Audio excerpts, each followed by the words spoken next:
नाजरीन, आपने देखा कि जूलर्स मार्केट में दर्ज करवाई गई FIRs में पहले रकम ज्यादा बताई गई, लेकिन मुलजिम की गिरफ्तारी के बाद वही रकम कम हो गई।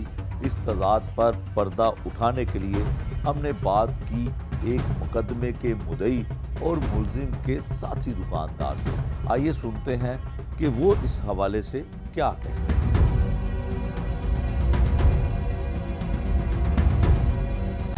अब हम बात करते हैं उसी मार्केट की जहां पे मुलजिम अपनी दुकानदारी करता था और जहां पे ये उसने इतना बड़ा स्कैम किया और मुकदमे के मुद्दई थे। उस वक्त पहले भी हमने इनके साथ गुफ्तगू की थी अपने प्रोग्राम में, जब मुलजिम ये तमाम वारदात करके फ़रार हुआ था। अहमद सिद्दीकी साहब हैं, इनका तकरीबन 2 करोड़ से ज़ायद की सोना था जो मुलजिम लेकर फ़रार हो गया था। सिद्दीकी साहब, एक तो आपको मुबारक हो, आपका वो जो शुक्रिया आपका, वो जो मुलजिम है गिरफ़्तार कर लिया।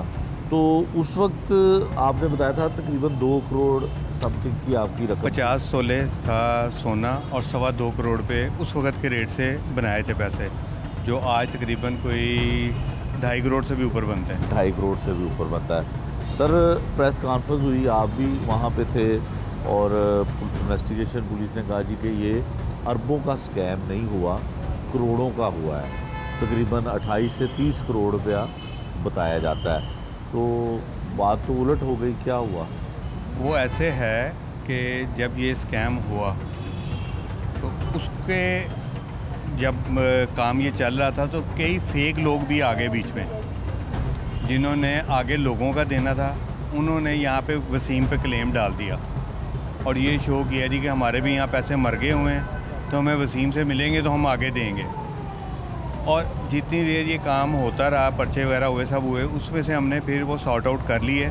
जो फेक लोग थे उनको निकाल दिया। निकालने के बाद तकरीबन हमने जो क्लेम किया वो पुलिस को हमने इतला कर दी थी, वो तकरीबन 8 किलो की थी। ठीक है, ये हमारा क्लेम था। ठीक है। तो अब ये बताइएगा कि पुलिस ने बड़ा काम किया, ताजर बरादरी खुश है? जी अल्हम्दुलिल्लाह, पहले तो अल्लाह का करम हुआ। सेकेंडली मीडिया ने बड़ी हमारी हेल्प की, शुरू से आखिर तक जो है ना मीडिया हमारे साथ खड़ा रहा और हमें बैकअप देता रहा। फिर पुलिस ने बहुत एफर्ट की है, जिसमें DSP इन्वेस्टिगेशन इचरा और इंस्पेक्टर साहब जो हैं हमाद भट्ट साहब और उनकी टीम में बिलाल साहब हैं और एक और हैं इखलाक साहब। ये जो कुछ लोग इन्होंने जो काम किया ना, और ये DIG ज़िशान रज़ा साहब के साथ अटैच थे, लम्हा बे लम्हा उन्हें ख़बर देते रहते थे, जिसकी वजह से इन्होंने बहुत अच्छे तरीके से काम करके उसको पकड़ा है। ठीक है। अच्छा सिद्दीकी साहब, ये बताइएगा कि मुलजिम से मुलाकात हुई, आपकी तो दोस्ती भी थी, सुना है आपके साथ बड़ा आना जाना भी था, आपके साथ मिलना जुलना भी था। क्या कहता है, क्या किया? एतमाद का रिश्ता होता है। बस वो शर्मिंदा है, माफ़िया मांग रहा है कि मेरे से गलती हो गई है और मैं काफ़ी नुकसान यहाँ कर बैठा हुआ था, यानी लोगों के लेन देन में मैं फंसा हुआ था, नुकसान हो गया था और मैं शर्मिंदगी की वजह से यहाँ से भाग गया। अगर वो हमसे बात करता, यूनियन से बात करता, तो इंशाल्लाह हम उसका अच्छा सॉर्ट आउट करते और वो यहाँ कारोबार भी करता और कोई परेशानी ना होती, मगर उसने ये वाला रास्ता चुना जो उसको बर्बाद कर गया। ठीक है। तो मार्केट के लोग अब उसकी माफ़ी तलाफ़ी को किस नज़र से देखते हैं? मुद्दई मुकदमा क्या देखते हैं? हमने बस यही सोचा हुआ है जी कि अगर ये रिकवरी हो जाती है, मुकम्मल ही होती है, उसके बाद आपस में हम मीटिंग कर रहे हैं और कोशिश कर रहे हैं कि उसको ख़त्म करवा दें और उसको निकलवा दें। उसके छोटे बच्चे हैं, एक बेटी तो वैसे ही 10 साल की है और एक बेटा है, एक और बेटी है, वो मलेशिया में है।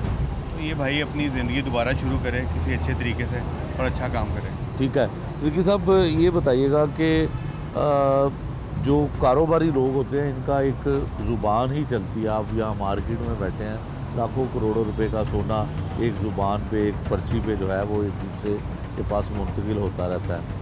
तो इस स्कैम के बाद जिस पे आपने इतना भरोसा किया और इतना काबिल एतमाद आदमी का आपका अहदेदार भी रहा मार्केट का, तो कोई लोग खौफज़दा तो हो गए, कोई तरीक़ाकार में तब्दीली आएगी? बहुत ज़्यादा खौफज़दा हैं जी, और ज़बान पे होता था काम। अब ज़बान वाले काम जो है ना वो कम हो गए, कुछ लोगों के साथ है अभी भी, और बाकी सब का काम जो है ना वो लिख लिखा के साथ है या करते ही नहीं, लेन देन ही नहीं होता कि नहीं